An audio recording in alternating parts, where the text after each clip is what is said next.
की तकलीफ का अजाला हो, मैं अजाला करता हूं ना भाई, बोलने तो दें।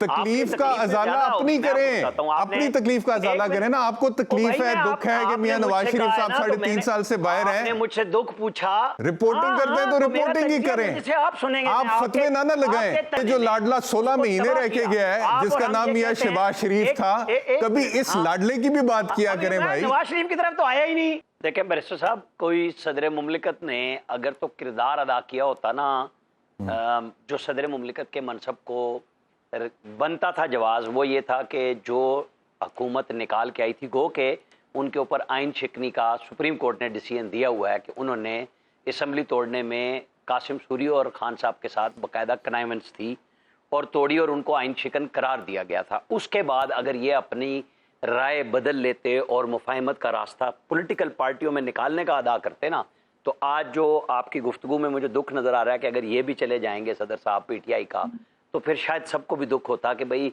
एक बंदा था जो कोशिश, वो तो सिर्फ आर्मी चीफ जनरल बाजवा के साथ और आर्मी चीफ आसिम मुनीर साहब के साथ खान साहब की गुफ्तगू कराने के दुख नहीं नजर आ रहा और कराई।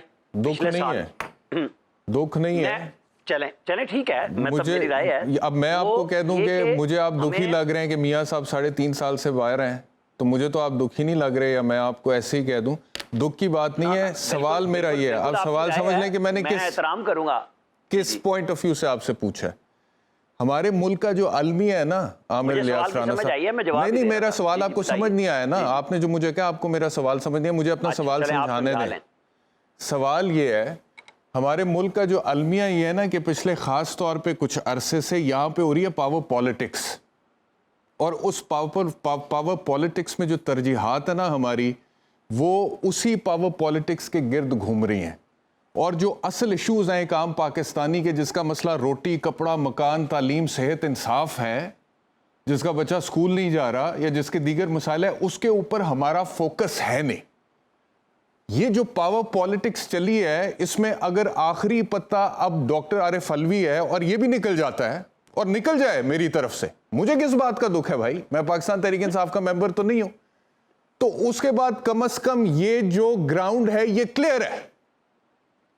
अब वहां पे घोड़े दौड़ाने निगरान हुकूमत ने, काकड़ साहब ने जो आकर बैठे हुए हैं, अब वो होंगे और मसाइल होंगे और पाकिस्तान की उम्मीदें होंगी, तो अब उन उम्मीदों को कैसे पूरा करना है, ये मेरा एक फैक्चुअल क्वेश्चन है। अब आपने मुझे ये नहीं कहना कि मुझे सदर मोहतरम का दुख है, मेरी उनसे कोई रिश्तेदारी नहीं है, और अगर फिर मुझे दुख है तो उससे ज्यादा दुख आपको नवाज शरीफ साहब का होगा, उससे ज्यादा दुख आपको नवाज शरीफ साहब का है कि 3.5 साल से वो लंदन बैठे हुए हैं। छुप के करूंगा ही नहीं बैरिस्टर साहब। तो फिर आपको दुख है सर, मुझे किस बात का दुख होना है, मुझे किस बात का दुख होना है? आपको है, फिर आप मानेंगे आपको दुख है।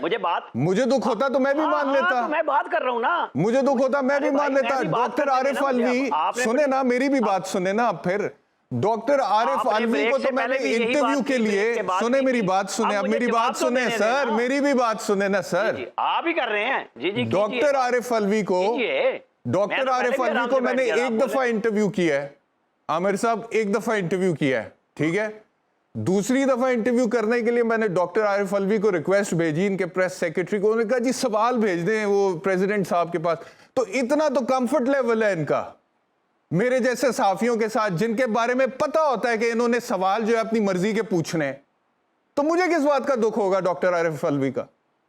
सहाफी ने आपको नवाज शरीफ साहब का दुख क्यों है, आप बताएं मुझे। आप कह रहे हैं कि आपको दुख है, वो भी मैं बताऊंगा। आपकी तकलीफ का अजाला हो, मैं अजाला करता हूं ना भाई, बोलने तो दें। तकलीफ का अजाला अपनी करें, अपनी तकलीफ का अजाला करें ना। आपको तकलीफ है, दुख है कि मियां नवाज शरीफ साहब 3.5 साल से बाहर हैं। आपने मुझसे दुख पूछा, क्यों आपको तकलीफ है और क्यों आपको दुख है, मुझे बताइए ना।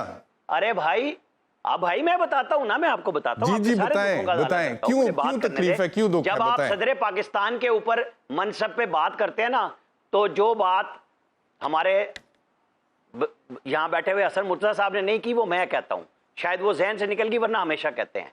आसिफ अली जरदारी ने पार्लियामेंट को वो पावर्स वापस की जो जनरल मुशर्रफ ने और जनरल जिया उल हक ने रख ली थी, जो रह गई थी, जो नहीं, आप पहले नवाज शरीफ का बताएं कि नवाज शरीफ साहब 3.5 साल से बाहर हैं, आपको दुख क्यों है? PMLN को दुख नहीं है तो आपको क्यों दुख है सर? मैं आपकी डिक्टेशन पे जवाब नहीं, मेरे सवाल का आपने मुझे कहा ना, तो मैंने जवाब दिया। डिक्टेशन वाली क्या बात है? डिक्टेशन वाली तो कोई बात ही नहीं है। कर ली आपने, आपके तो मुझे अंदर से दुख नजर आ रहा है, मुसलसल निकल ही नहीं रहा। तो आप चलो, मेरा तो दुख जो भी है, अपना दुख तो बताए ना यार। मुझे तो लग रहा है कि आपका दुख जो है बस आंसू निकलना रह गए। क्यों, आपको क्यों दुख है मुझे बताए ना। दिखाता हूँ, नवाज शरीफ भी दिखाता हूँ। अरे भाई मैं आपको सारे दिखाता हूँ, मैं रिपोर्टिंग करता हूँ, मुझे पता है सारी चीजों का। आप रिपोर्टिंग करते हैं तो रिपोर्टिंग ही करें ना सर। सबकी बातें हैं, रिपोर्टिंग करते हैं तो रिपोर्टिंग ही करें। जिसे आप सुनेंगे, आप फतवे ना लगाएं, आप फतवे ना लगाएं ना सर। आप रिपोर्टिंग करते हैं तो सिर्फ रिपोर्टिंग करें, जो मर्जी करेंगे। रिपोर्टिंग के ऊपर फिर फतवे ना लगाएं। करना ना भाई, आपने मुझे तज्जिये के लिए बुलाया, आपका मसला नहीं है ये दुख। आपने तज्जिया करना है पॉलिटिक्स के ऊपर, आपने मेरी जात पे तज्जिया नहीं करना। आपकी बात कर रहा हूं ना यार, ठीक है। मैं नहीं, आपने सवाल, अच्छा चलो मेरे सवाल का जवाब तो दे देना कि आपको दुख क्यों है। जवाब देने देना सर, जवाब तो देना कि मियां नवाज शरीफ का दुख आपको क्यों है सर? अपनी आपको क्यों है दुख? अरे भाई वो भी बताता हूं। आप अगर मुझे बोलने नहीं देना चाहते, आपका प्लेटफॉर्म है, थैंक यू वेरी मच। नहीं बताए ना, बताइए, मैं सुन रहा हूं, बताएं आपको दुख क्यों है मियां नवाज शरीफ का दुख, बताएं क्या। ठीक है जी, हाँ मैं बताता हूं। आसिफ अली जरदारी और उसके अंदर मवाजना कर लें कि जिसने सारी पावर्स ऐवान सदर से उठा के पार्लियामेंट को दे दी, आप उस सदर का अजाला करने जा रहे हैं कि जी वो क्यों बैठा और क्यों नहीं चला। उसको नवाज शरीफ ने खुदा हाफिज किया इशाइया दे के। नहीं, मैंने कहा ये है ना, यहाँ पे ये रिवायत मैंने कहा ये कि वो क्यों नहीं चला। ये नई रिवायत पूरी गुफ्तगू निकाले, मैंने कहा के नतीजे में अरे भाई मैं ये नहीं कह रहा, मैं आपको बता रहा हूँ कि जमहूरी रिवायत ये बनी मिसाके जमहूरियत के नतीजे में कि जो पार्टियां इतनी मुतारिब थी उन्होंने एक दूसरे को बर्दाश्त करना सीखा। ऐसे में एक ऐसे शख्स को लाडले पने पे 17-18 में बाकायदा तौर पे जिम्मे लगाया गया, लॉन्च किया गया, इस मुल्क की सदरिया ने मिलकर सहारा दिया, खड़ा किया और मुल्क का बेड़ा गर्क कराया। आज आप जिन मसाइल की बात कर रहे हैं सही है, और ये जो लाडला 16 महीने रह के गया है जिसका नाम मियां शहबाज शरीफ था, कभी इस लाडले की भी बात किया करें भाई। नवाज शरीफ की तरफ तो आया ही नहीं।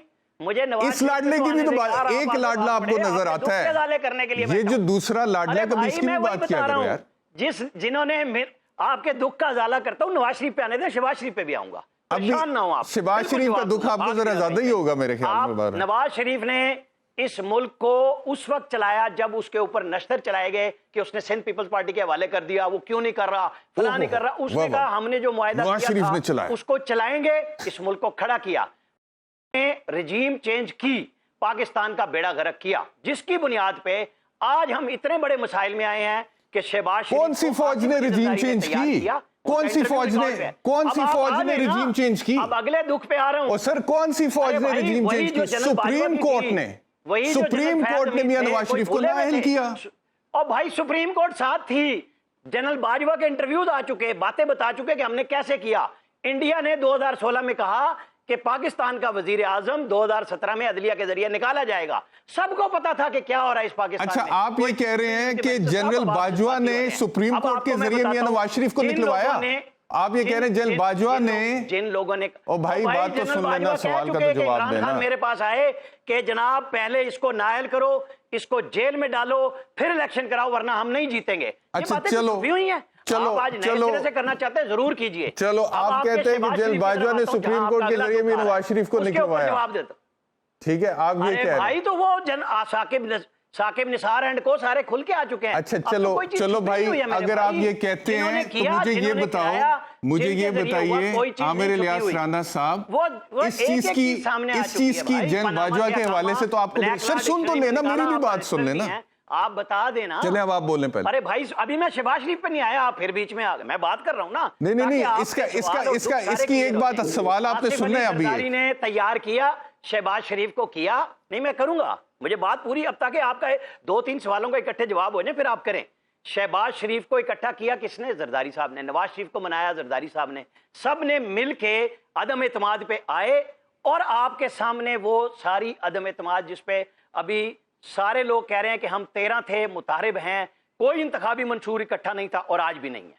उन्होंने एक वो फाशिस्ट एरिया जिसको बनाने जा रहे थे इस मुल्क में, उन्होंने तो वो तबाह कर दिया था। सर जी मेरी बात सुन लें, अब चले, आपकी मैंने बात सुन ली, अब मेरी भी बात सुन लें। सबने डबोई और मेरी भी बात सुन लें, अब मेरी भी बात सुन लें आमिर इलियास राना साहब, मेरी भी बात सुन लें। बिल्कुल सुन रहा हूं। आपका जो जिस चीज से मुझे इख्तलाफ है ना, मैं आपकी वैसे बड़ी रिस्पेक्ट करता हूं, आप सीनियर भी हैं हमारे, आपकी मैं रिस्पेक्ट भी करता हूं, लेकिन माजरत के साथ आपका ये तज्जिया गलत है इस लिहाज से कि आप कहते हैं कि एक तरफ तो आप कहते हैं कि जनरल बाजवा ने सुप्रीम कोर्ट के जरिए मियां नवाज शरीफ को हुकूमत से निकलवाया, और दूसरी तरफ आप कहते हैं कि ये सियासतदान शहबाज शरीफ और आसिफ अली जरदारी इकट्ठे हो गए और इन्होंने इमरान खान को निकाला।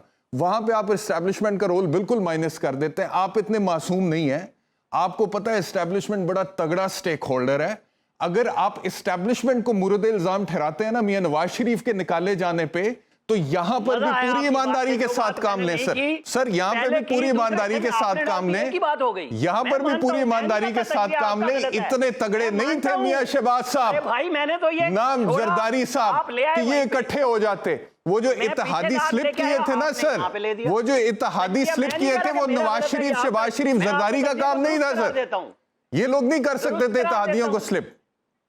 चले बहरहाल हसन मुर्तजा साहब जी, मैं आपके तजिए को दुरुस्त करार देता हूं कि जनरल बाजवा के साथ तो फिर कहे ना सर, पूरा सच बोला करें ना, फिर आप कहा करें ना, कह सकते कि मेरी बात गलत है, फिर आप पूरा फिर आप कहे ना, लेकिन खैर वो दुख वाली बात अभी तक क्लियर नहीं हुई मुझे। लेकिन बहरहाल हसन मुर्तजा साहब, मुझे तो पाकिस्तान का दुख है कि जो पाकिस्तान चलाना चाहते थे उनको डबो दिया। अच्छा, मियां नवाज शरीफ पाकिस्तान चलाना चाहते थे उनको डबो दिया। एक मियां नवाज शरीफ भी पाकिस्तान चला सकता है और तो कोई नहीं चला सकता। ये आप लोगों के तजिए ड्राइंग रूम के हैं, आपके तजिए भी सर चाय की प्याली के तजिए हैं। चाय की प्याली में आप इनकलाब लाते हैं मियां नवाज शरीफ के थ्रू, हमारे तजिए के ड्राइंग रूम के हैं, जाने दे सर। बैरिस्ट्री करते हुए जर्नलिज्म में ला के इनकलाब ला रहे हैं, मुझे भी पता है उसका, मुझे भी पता है, मुझे भी पता है सर। आप जो रिपोर्टिंग करते हुए सितारे इम्तियाज ले रहे हैं, मुझे भी पता है उसका, मुझे भी उसका पता है। लेकिन बहरहाल चले छोड़े, अब आगे बढ़ते हैं, अब आगे बढ़ते हैं। शुक्र है मैंने सिर्फ जर्नलिज्म किया है, मैं इधर और तो वकालत करना जुर्म है कोई, अगर मैंने साथ वकालत कर ली है, इसमें क्या जुर्म है? अगर आप मेरे ये क्या ताना दे रहे हैं आप मुझे? तो मैं आपके इस साफत पे बात करूंगा कि मैंने 32 साल एक ही काम किया। करें, इससे क्या फर्क पड़ता है? करें सामने कर रहा हूं, करें, इससे क्या फर्क पड़ता है? मैं वकालत कर रहा हूं, कोई चोरी डकैती कर रहा हूं। हाँ तो फिर आपके बड़ा अच्छा काम है वकालत, प्रोफेशन ऑफ द लॉर्ड्स है। आपने सिर्फ रिपोर्टिंग की, आप करते रहे रिपोर्टिंग, आपके प्रोफेशन को। मैं एंकरिंग भी कर रहा हूं, वकालत भी कर रहा हूं, इसमें कौन सी गलत बात है?